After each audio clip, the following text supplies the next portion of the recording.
É uma honra muito grande poder participar desta sagração de novos obreiros, de 2 novos pastores, aqui na Igreja Episcopal Carismática, e me senti muito honrado em ser convidado por Dom Paulo para ser o preletor desta noite.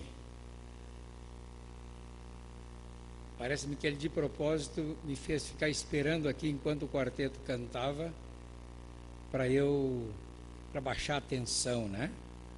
De pregar neste púlpito. E também me sinto honrado em ter aqui a presença de boa parte, ou se não toda a equipe que estará ali no Seminário Vida.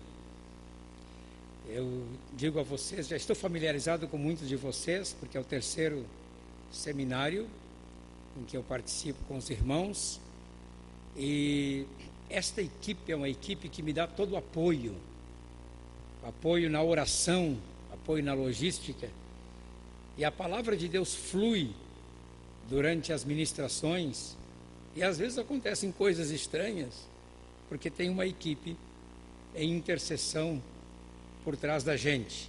Nós, os pregadores, não agimos sozinhos.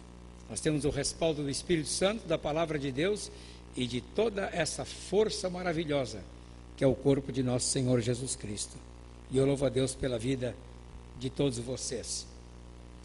Eu preparei uma palavra para trazer essa noite, especialmente porque um dos moços que eu mentoriei durante esses últimos 2 anos, 1 ano e meio, é o Gustavo Abadi, que já o conheço há tantos anos. E eu preparei essa palavra, como falei a Dom Paulo, é uma palavra profética. Uma palavra profética para eles, mas também a todos vocês que estão aqui esta noite. 2 textos o Espírito Santo me deu quando eu estava orando, pedindo: Deus, o que eu vou pregar numa reunião como essa? Eu quero fugir do trivial, quero fugir do comum, mas quero ficar apegado à tua palavra.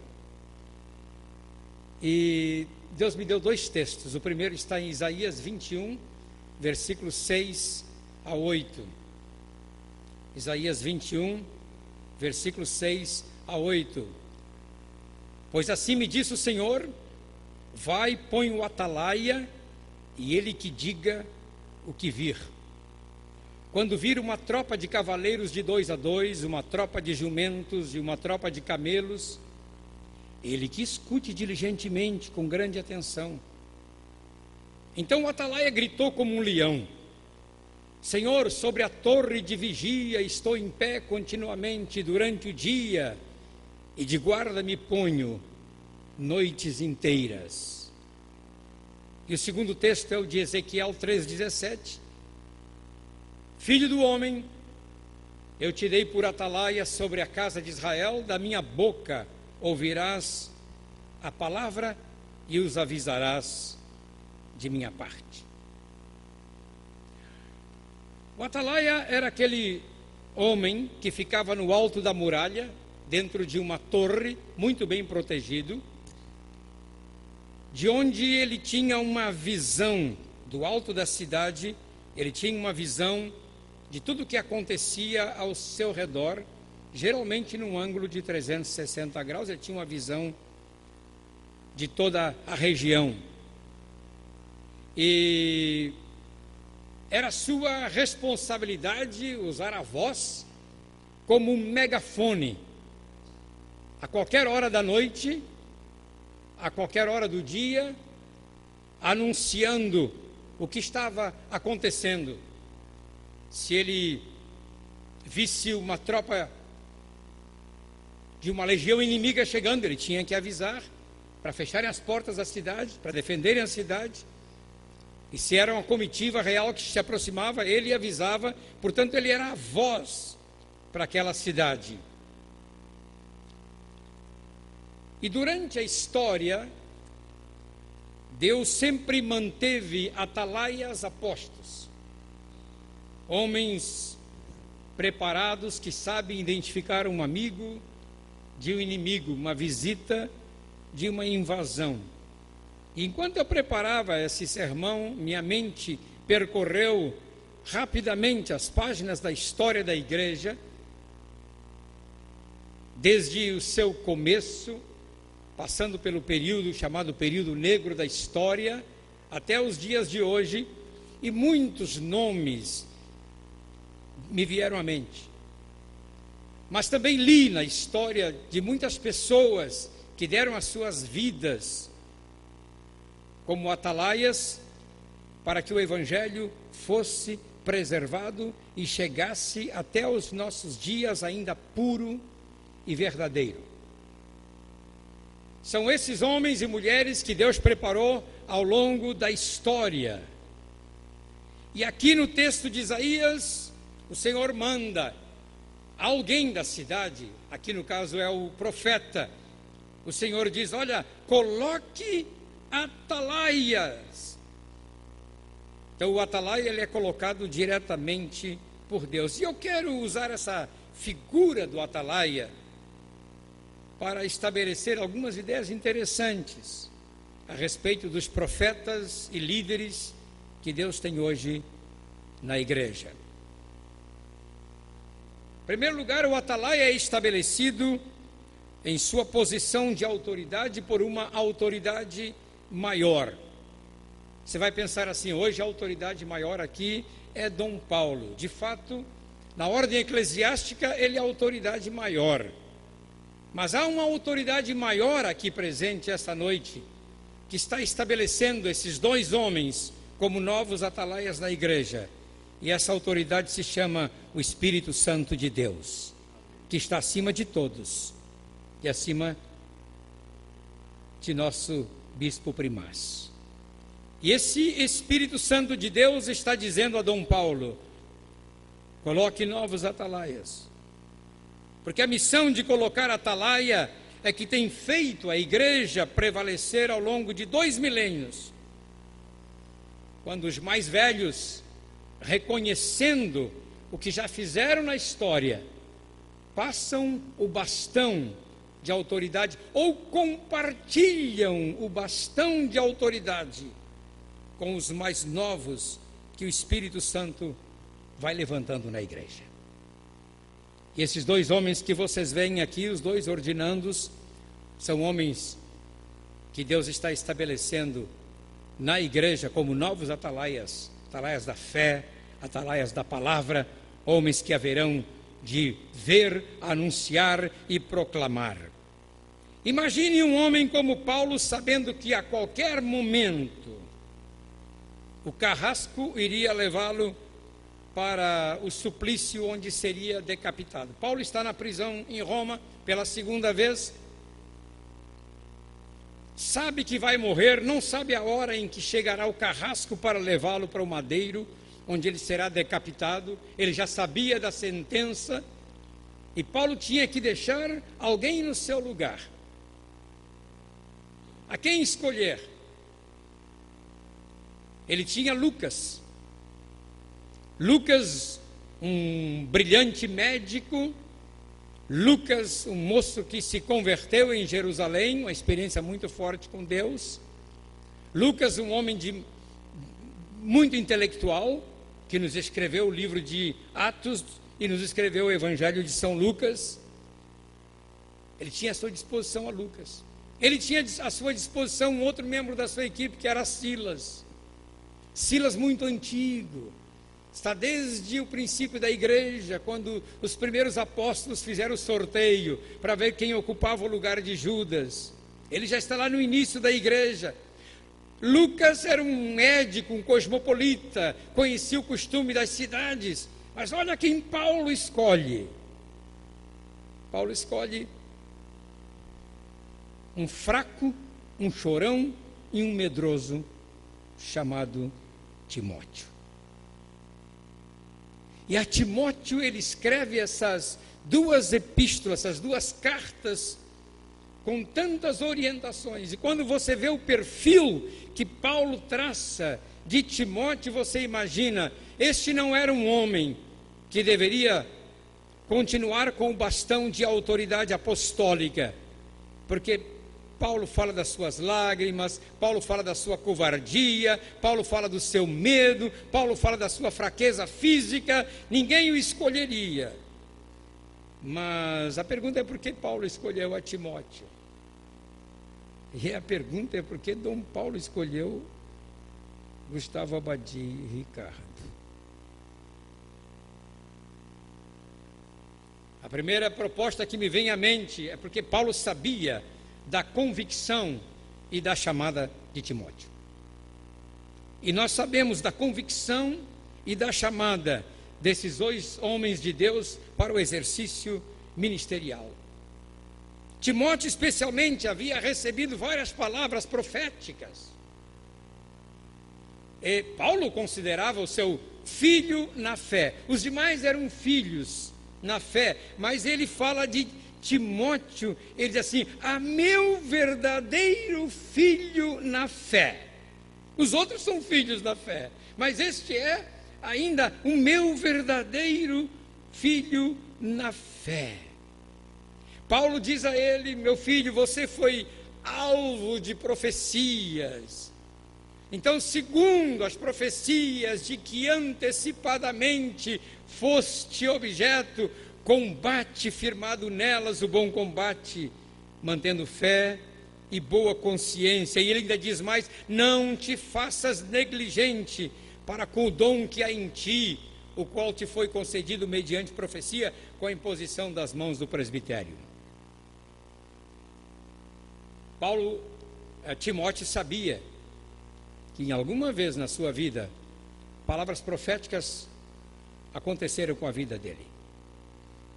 Você sabe, um homem, ele acaba por ter convicção de ser chamado para o ministério, não apenas por aquela convicção que arde em seu coração, mas porque em algum momento Deus lhe falou ao coração, e em algum momento o Espírito Santo, através de alguma palavra profética, às vezes de uma irmãzinha muito simples na igreja, às vezes de uma outra pessoa que ele não conhece, veio, profetizou sobre ele e diz: Deus tem um chamado para ti, assim, assim, assim. E aquilo vem confirmar o fogo que havia dentro do coração.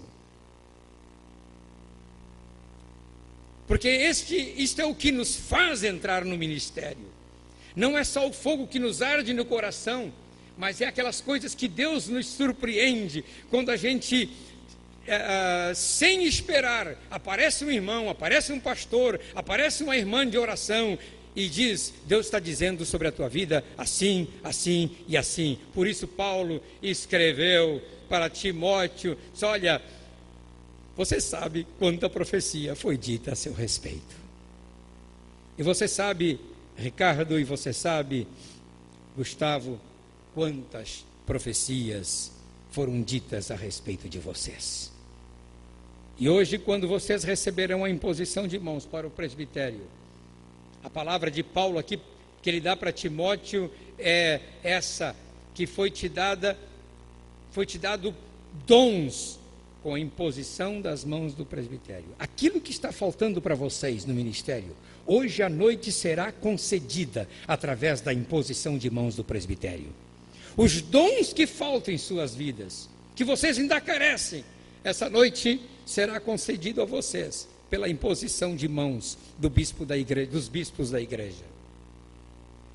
A congregação diz amém? Porque isso vai ocorrer.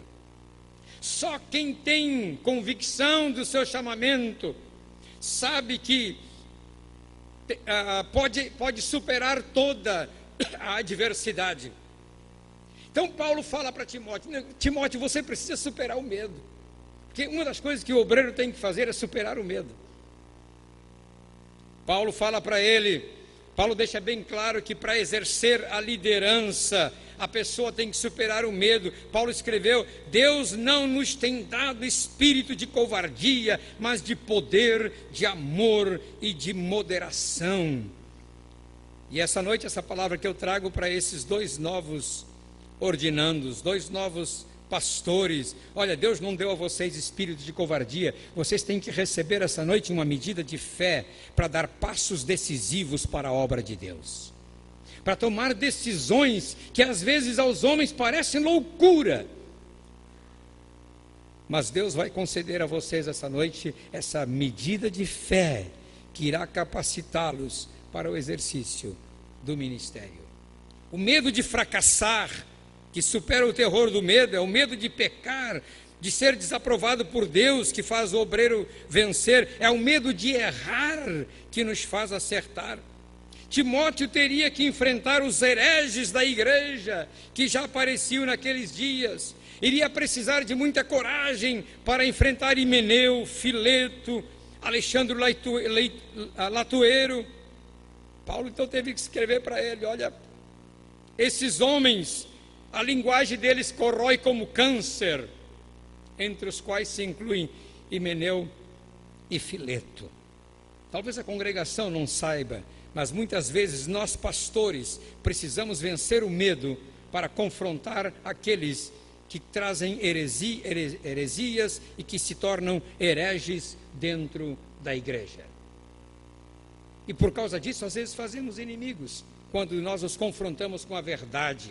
Timóteo, apesar de ser um moço que tinha esse temor, Paulo diz: você agora vai ter que criar coragem, você tem que enfrentar esses homens. E chega a dizer para Timóteo: Timóteo, o seguinte, Alexandre Latueiro causou-me muitos males, o Senhor lhe dará a paga segundo as suas obras. Não é você, Timóteo. E tão grande eram os males cometidos por esses dois, Alexandre e Himeneu, que Paulo os entregou a Satanás. Isso é outra história, não sei como é que faz para entregar alguém a Satanás, mas eu já entreguei. Timóteo também, em segundo lugar, teria que superar o medo para enfrentar os ricos da paróquia e exortá-los a gastar suas riquezas com algo que vale a pena. Porque ele diz para Timóteo: Timóteo, exorta os ricos do presente século, que não sejam orgulhosos, nem depositem a sua esperança na instabilidade da riqueza, mas em Deus, que a tudo nos proporciona ricamente para nosso aprazimento, que pratiquem o bem, sejam ricos de boas obras, generosos em dar e prontos a repartir, que esses ricos acumulem para si mesmos tesouros, sólido fundamento para o futuro, a fim de se apoderarem da verdadeira vida. O rico se apodera da verdadeira vida, diz Paulo para Timóteo, contribuindo. Terceiro lugar, Timóteo teria que se confrontar a si mesmo e definitivamente entender que não foi chamado para se enriquecer com o ministério. Esse é o maior dilema nosso. É quando nós encontramos, quando nós somos desafiados a saber o que fazer com os recursos que Deus nos dá. E Paulo então fala para ele, Timóteo: grande fonte de lucro é a piedade, com o contentamento. Nada temos trazido para o mundo, nem coisa alguma podemos levar dele. Timóteo, tendo sustento e com que nos vestir, sejamos contentes. E ele disse: ora, os que querem ficar ricos caem em tentação e cilada e em muitas concupiscências insensatas e perniciosas. Então, Timóteo, cuidado com a ganância financeira dentro do seu ministério. É isso que Paulo está falando. O amor ao dinheiro, diz ele para Timóteo, é raiz de todos os males, e alguns nessa cobiça se desviaram da fé e a si mesmos se atormentaram com muitas dores. Tu, porém, ó homem de Deus, foge destas coisas. Antes segue a justiça, a fé, o amor, a constância, a mansidão. E tu, Timóteo, guarda o que te foi confiado. E tu, Ricardo, guarda o que te foi confiado. E tu, Gustavo, guarda essa herança de fé que te foi confiada. Segundo lugar, eu primeiramente falei que o atalaia é posto para ver toda a situação, para sentir. O atalaia tem o compromisso de ver. É interessante como os olhos do atalaia se acostumam à noite, ele consegue enxergar à noite. Quando andei pelo norte da Argentina, naquela região muito alta lá, chamada Jujuy. Eles me mostraram como os nativos enganavam os espanhóis, fingindo-se de cactos durante o dia e durante a noite. Então o cacto, ele tem aquela posição e eles ficavam parados, os índios, com aquela posição, no alto do morro. Os espanhóis olhavam, são cactos, mas eram os índios, cada um na sua posição como se fossem cactos.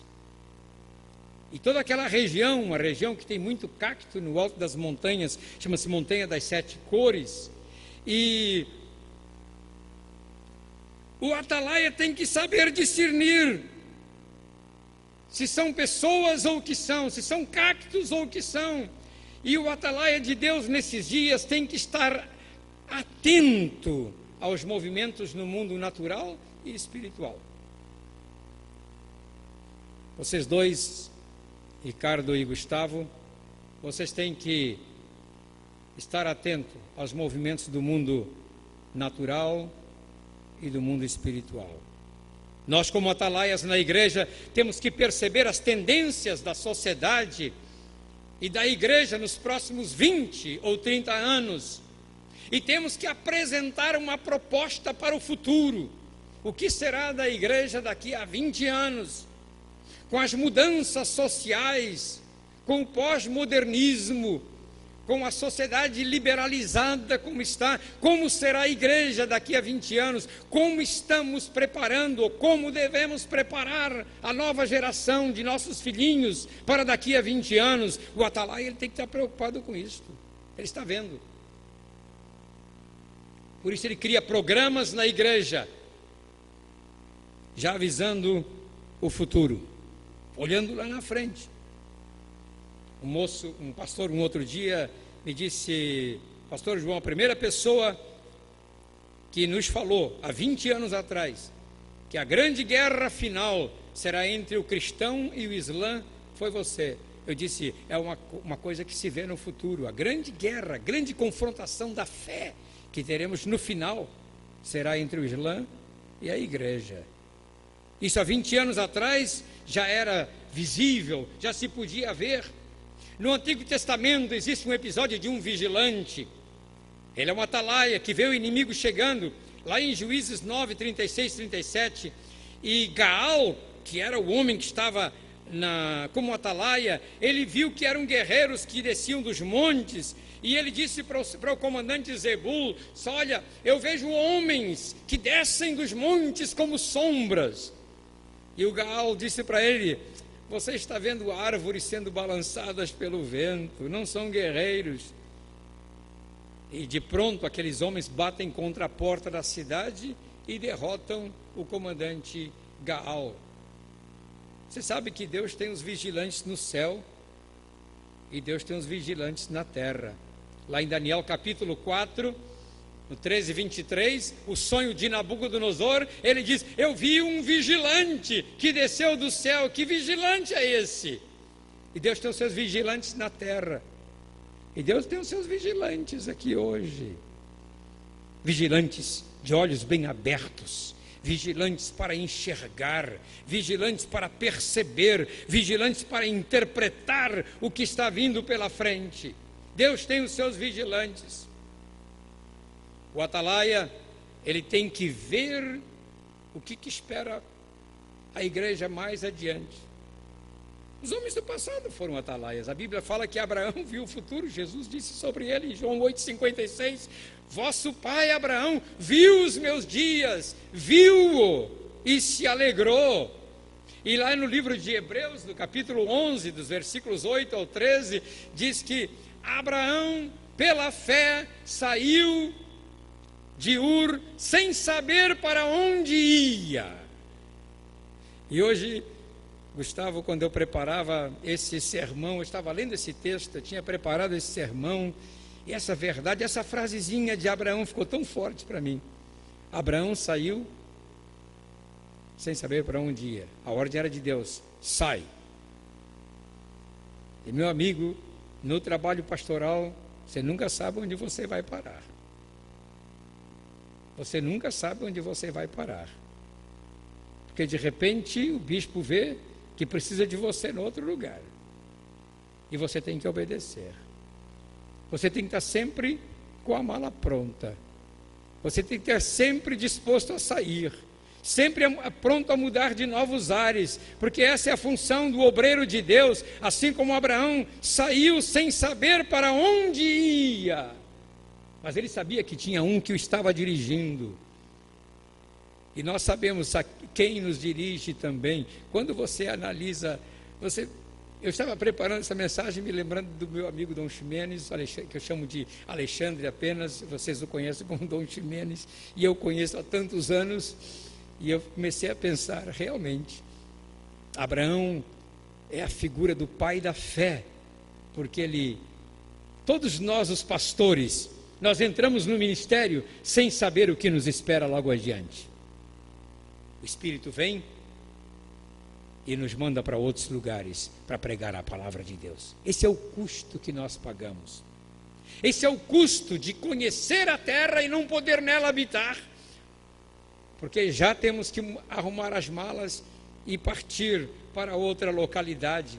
Mas é a questão de ver o futuro. Abraão ele viu a cidade futura, Jerusalém, a igreja celestial. Essa é a missão do Atalaia, ver essa igreja. Para onde está indo a igreja? E o mesmo texto de Hebreus 11, a partir do versículo 23, fala de Moisés. Moisés preferiu sofrer, desprezou toda a riqueza do Egito, mas sofreu a vergonha da cruz, porque ele via a Cristo e ele via a recompensa da glória de Deus, abandonou a tudo. Sabe o que faz a nós pastores? Deixe-me dizer para a igreja, sabe o que faz a nós pastores gastarmos a nossa vida no ministério? É que lá no céu vai acontecer uma coisa que acontece com Jesus. Isaías 53:11 fala muito bem desse texto, que Jesus, ele diz assim, ele verá o glorioso fruto, o penoso fruto da sua obra. E lá no céu,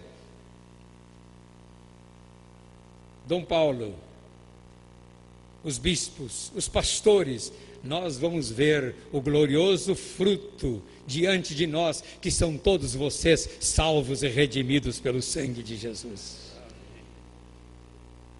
E Jesus vai nos chamar para receber a recompensa.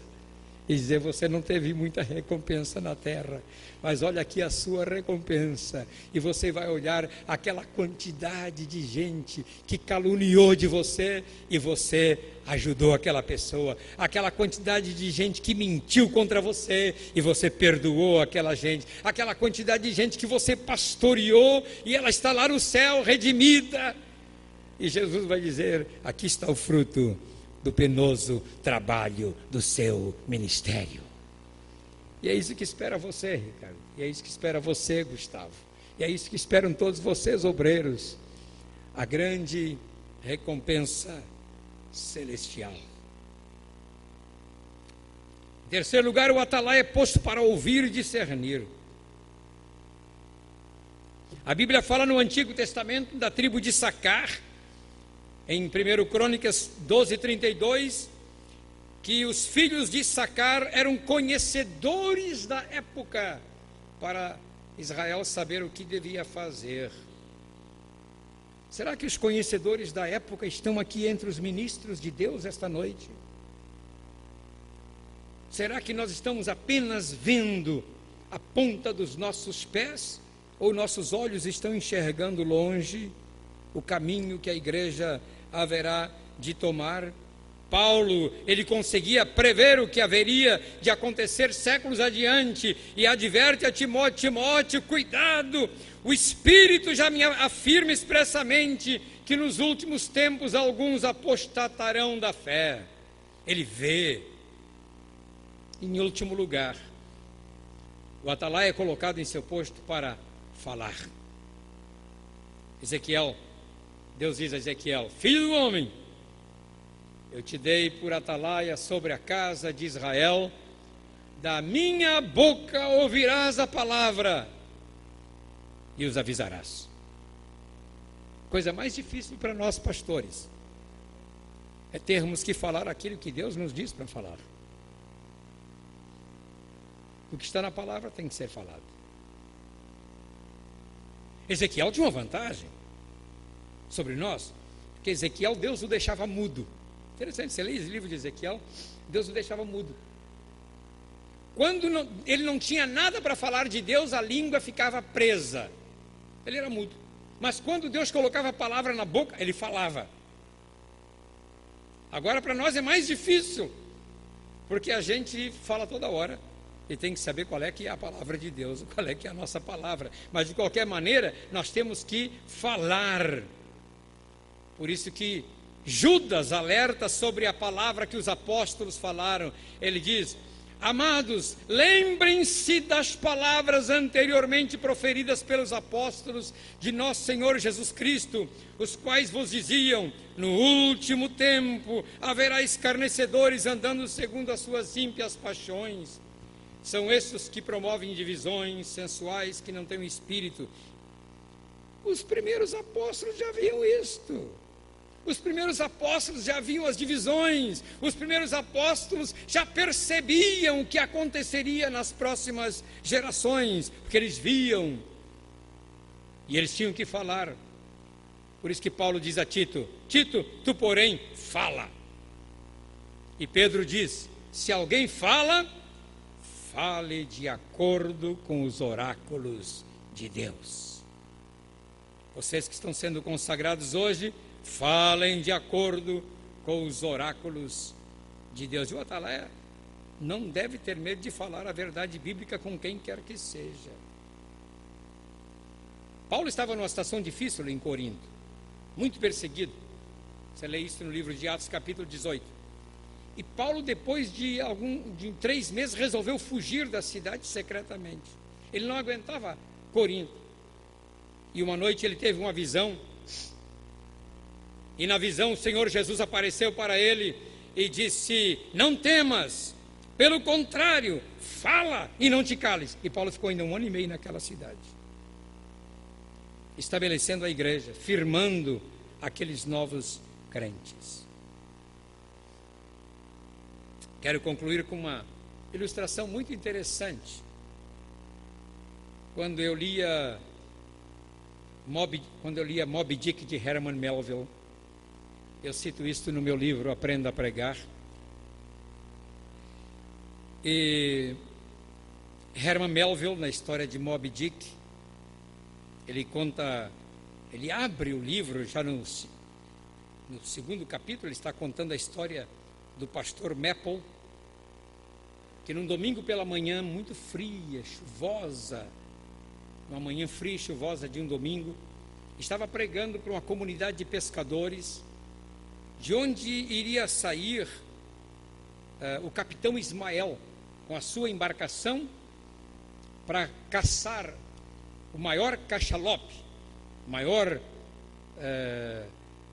sei, uma baleia que existia. A história de Moby Dick é muito interessante. E ele conta então que a congregação estava toda reunida, entra o pastor e o púlpito da igreja, o púlpito daquela pequena igreja, era na forma de um navio, de uma embarcação, inclusive com essa curva, como a popa de uma embarcação. E o pastor Maple chegou, subiu por uma escadinha de ferro que era grudada àquela parede que servia de casco da embarcação, até a metade. Da outra metade tinha uma corda de madeira, uma corda, melhor trançada, com aqueles degrauzinhos de madeira, como tem num navio. E ali o pastor subiu por aquela corda de madeira, cordinha feita colorida, mas com degrauzinhos de madeira, sobe lá no alto e recolhe a escada. E ele fica só, e o púlpito tinha uma reentrância sobre a congregação, como é este púlpito aqui, essa reentrância, só que era na forma da popa de um navio, da quilha de um navio. Então na ponta, na quilha do navio, estava o púlpito. E Herman Melville, que é o autor de Moby Dick, ele disse, ali ficou o pastor Maple solitário, sozinho, diante da congregação, naquele púlpito que avançava sobre a congregação. E ele diz uma coisa interessante, porque, na verdade, o púlpito conduz o mundo. O púlpito conduz o mundo. E é do púlpito que nós, os pregadores, pregamos a verdade.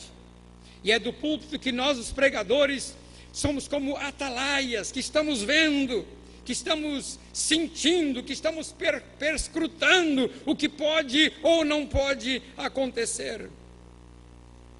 Por isso, queridos obreiros, que vocês vão ser separados esta noite, Ricardo e Gustavo, o púlpito, lembre-se disso, ele conduz o mundo. Com a palavra vocês conduzirão o mundo. Com a pregação nós conduzimos o mundo. E eu deixo esse último texto de Tito para vocês dois. Tornem-se pessoalmente padrão de boas obras. No ensino mostrem integridade, reverência, linguagem sadia e irrepreensível, para que o adversário seja envergonhado, não tendo indignidade nenhuma que dizer a respeito de vocês. E a palavra que Paulo ainda fala a Timóteo, é preciso que o bispo seja respeitado pelos de fora da igreja, para que não fique desmoralizado e não caia na armadilha do diabo. A minha oração essa noite é que esses dois homens se tornem verdadeiros profetas de Deus para a história da igreja nos últimos tempos, que Deus vai escrever através da vida deles. E o povo de Deus diz amém? Deus abençoe vocês.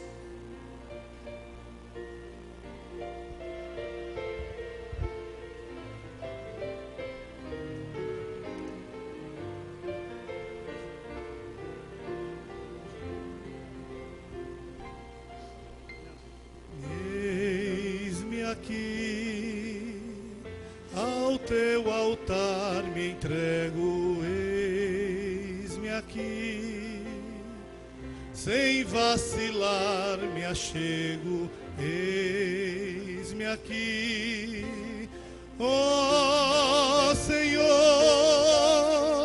chamaste com afeto e em submissão completa me rendo a ti, Senhor meu Deus.